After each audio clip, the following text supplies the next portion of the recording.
There are texts we call comments. So a comment isn't meant to be displayed on the web page.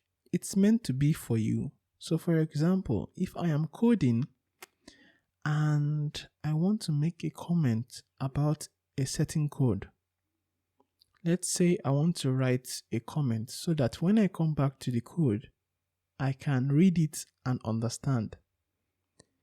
The issue here is any text I write in this HTML will be seen as a text to be displayed on the web page. So for example, if I write try this out tomorrow, I didn't want this to be displayed on the web page. I wanted it to be just for me to see. That means I want a comment. To make a text a comment, you make and use some special tags.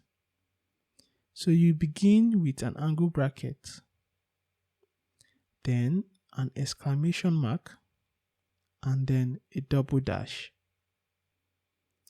You also have an ending angle bracket, but you have a double dash before the ending bracket. You can see the color of the text has changed because WebStorm is trying to tell us that, hey, this is a comment. So HTML will ignore this comment. This comment is just for you to read. Because when your code becomes big, you might want to write comments to explain what the code does. You wouldn't want these comments to be displayed on the web page. So because it is a comment, it will not be displayed on the web page. You only see it when you come to the code.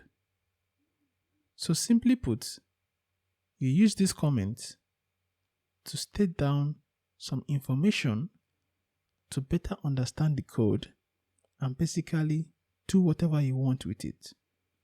If we check the web page, you will see that the comment wasn't displayed because it is a comment. It is no longer part of the code. It's just a text for the developer to read and understand.